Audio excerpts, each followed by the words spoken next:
Okay, so now the most complicated part of this. And this first fantasy campaign, I think it would have been brilliant had Arneson been able to explain it to Gygax, and had Gygax had the time to systematize it. I think, based on my earlier theory, that Gygax was trying to get this thing into publication as quickly as possible based on the limited number of dollars available and the crunch of maybe even trying to make publication as early as December of 73. Anyway, there was time pressure on Gygax. What Arneson gave him perhaps was very difficult to decipher. I know certainly looking at FFC, when there was still time for people to put it into a better publication. And I'm glad FFC is as raw as it is, right? Because I feel like we're very close to hearing Arneson's voice almost word for word, instead of somebody taking what Arneson gave and polishing it up. That, fortunately, was left for people like me and you to try and figure out. And this is one interpretation of how it could have been. This is not necessarily the definitive presentation, but this is as close as I think as we're going to get, using my best effort. Okay, so at first level, it's important to point out that magic users, they only have basically a 50-50 chance to be able to activate magic items made for their use, which is kind of wild. Every magic user starts with a spell book containing the read language spell and 1d3 other enchantments chosen at random from the lists of complexity 1 and complexity 2 spells. So that's a set of restrictions, and that's my interpretation of what was going on. Also recognize that there's a magic point system instead of Vancian magic here. And then lastly, there's an interaction with the health attribute for the magic user. A magic user has a limited ability, right? So if spell failure happens, he or she is going to have to make a health save. But also, I'm placing health as an absolute cap on the number of spells that can be cast during a particular week. So and recall that these abilities are 2d6. If your wizard has a strong health, then he or she will probably never fail a health check, and he or she will probably also seldom run into a situation where spells become limited by this rule. Like if you have a 12, fantastic. On the other hand, if you roll let's say a 3 and a 2, it's not necessarily horrible. It's possible that you'll succeed at your health checks, but you'll try to avoid that by practicing the spells more, which is going to cost you more money. And you certainly are very tactical about how you select which spells you're going to cast during a particular week, especially if there's overland travel involved. Now, overland travel has fewer encounters than you're going to see in BX, OD&D, and AD&D. However, this is still very limiting potentially, so your wizard's going to be reticent to use his or her magic. All right.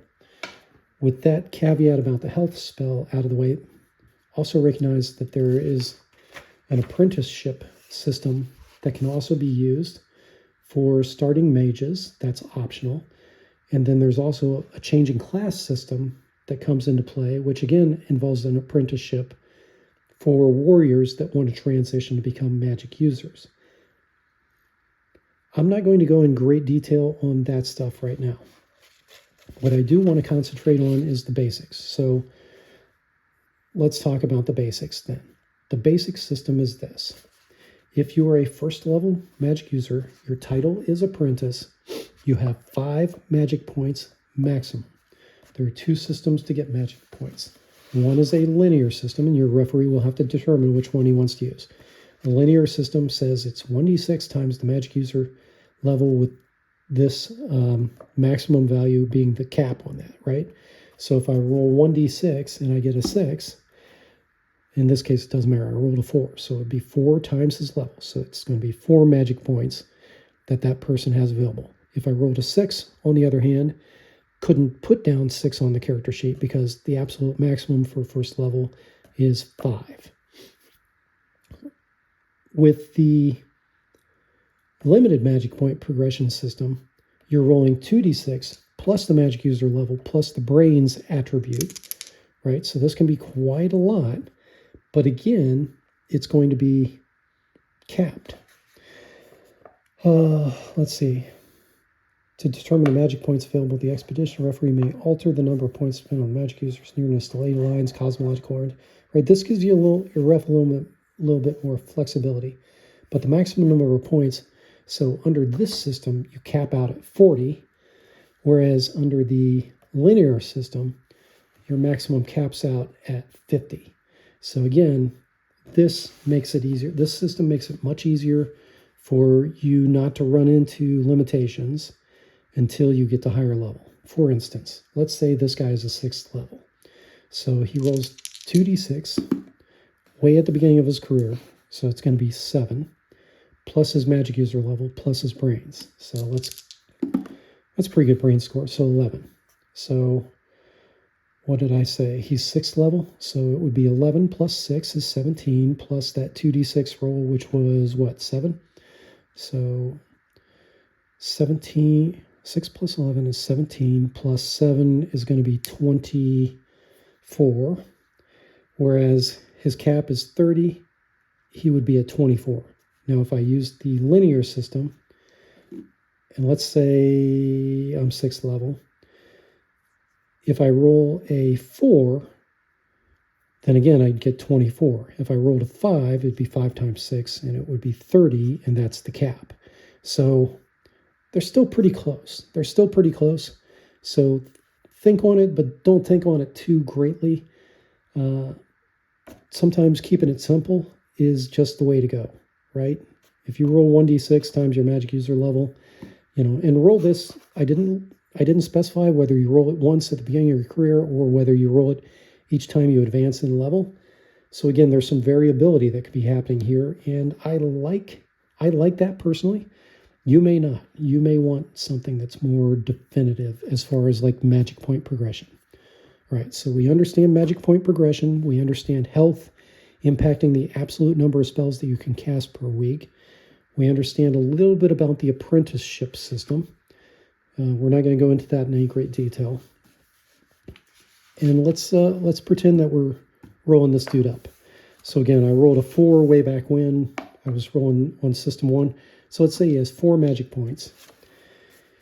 Let's figure out his other spells. So he's got Read Language, and he gets 1d3 other enchantments at the very beginning of his career. In this case, 5 equates to 3 spells. So he gets 3 spells from Complexity 1 and 2 tables, and those are rolled at random. So let's come down to the spells. There are the Complexity 1 and 2. It's D10, so we could quite simply do this with a D20 roll, where if I get into, 11 and above, we're on Complexity 2, and if we're on 1 to 10, we're here in Complexity 1. So let's roll these 3 spells. So we've got a 10, which is Wizard Light, 14. Detect Treasure, and 6. Protection from Evil. So let's put these spells down. So we got Read Languages,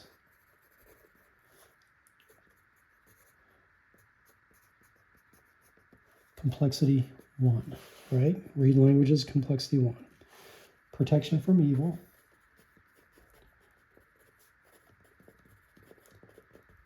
Complexity 1. Wizard Light, Complexity 1.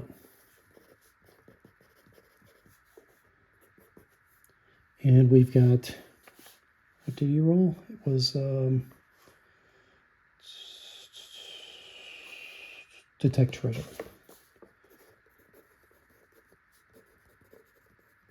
Already pretty valuable. His magic points, 4 to start with, and let's give him, I think I rolled an 11 for the health score, so we're going to give him a health score of 11. All right, how are we doing on time? We're 9 minutes into this explanation. It's rather long-winded, sorry about that. Now, you should allow your magic user to take his or her starting gold, and this is why I didn't roll equipment for Xylarthan, because he had, where's his gold? Where's your gold? He had 100 gold points to spend on equipment and practicing his initial spells. Why would I want to spend time practicing my spells? Why do I need to? Because again, if you have a base chance of failure for complexity 1 of 30% and a base chance of failure of 36 for complexity 2, and here we're looking at table 1-5 on page 33 of the book. So if I've got a 30% chance of failure of these spells, and I only get 4 of them I only get 4 magic points per day, and a complexity 1 spell costs 1 magic point, and a complexity 2 spell costs 2 magic points, right? If I blow it, I've blown those magic points for the day, and I've blown a spell for the week, because I only get so many spells per week I can cast because of my health score. So you want to drive this chance of failure down. And also, if you fail your health check, you're out of action. In the case of complexity 1 spell, you're out for 1 turn, and for complexity 2, you're out of action for 1d6 turns. And as we saw with encumbrance, your dead weight is 1,500 plus your equipment. So it's going to take 2 to 3 other adventurers to carry you around, because if you fail your health check, you are basically not able to do anything. Failed health check. Each time it's miscast, the magic user must make a roll to test his health. If he fails, he's incapacitated for the indicated time. During this time, he cannot exert himself. No walking, riding, studying, etc. Nothing. He's comatose, basically. He is completely depleted, like Elric is when he can't get his magical potions or suck down some souls with Stormbringer. Okay. Does that all make sense? I hope it does. So now let's look at the cost to prepare. So 1d6 SP for a first level complexity. And when you first get a spell, you roll the cost to prepare. Now it's possible that you can run into a scroll. If you roll it into a scroll with the same spell, you can see if it costs less than the cost you rolled initially for cost to prepare. And if it's better, obviously you're going to copy down that formula and you're going to use it because you found something that gives you an advantage. But if you don't re-roll something better, then obviously you would take that scroll, and instead of consuming it by copying it into your spell book, you would instead use it on the battlefield, because it's a more efficient use as a one-time thing. Okay, so let's look at the cost to prepare for these 3 first level spells. Cost to prepare. I rolled high, and that's bad. So it's going to be 6 SP. Cost to prepare. It's going to be 6 SP, 6 SP, and 5 SP. And we're on a 1 to 10 system, if I'm recalling correctly. So, that's going to be half a gold piece for each time you prepare the spell. What about this complexity 2 spell? Cost to prepare, 1d6 GP, 5 GP.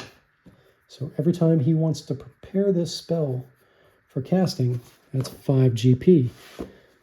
So practicing, when you succeed, you drive down your chance of failure. So base chance of failure. Every spell in the repertoire has a chance of failure that starts at the base chance. Chance of failure is reduced by 15% each time it's successfully cast. So the base chance is 30. So if I can cast this thing twice successfully during my prep for my first level character, then I can drive down that chance of failure to 0. Now, your referee could optionally also give you a plus or minus 5% to this, depending on whether he or she has above average brains or not. So just recognize that can change. But let's say that we cast read languages twice. That's going to cost me a little bit over a gold piece. Same thing for protection from evil. Same thing for wizard light. And let's see if we fail at any of these. And since this is all considered prep for your first adventure, this is a one-time thing that you can do for your magic users to help them out. Mid-adventure, if you find something new, you got to go with the base, man. You've never cast that spell before, and there's going to be a high chance of failure. Like, let's say he found a scroll, a 4th level complexity, a complexity 4 spell, 48% chance of failure. So if he or she casts that straight off the scroll, good chance that it is going to blow up in his or her face. Whereas got time to copy it in your spell book, prepare between sessions. This is where downtime comes into play. Now I can drive this down if I cast it successfully a couple of times. But again, look at the cost here, 1d6 times 100 GP. In this case, 200 GP.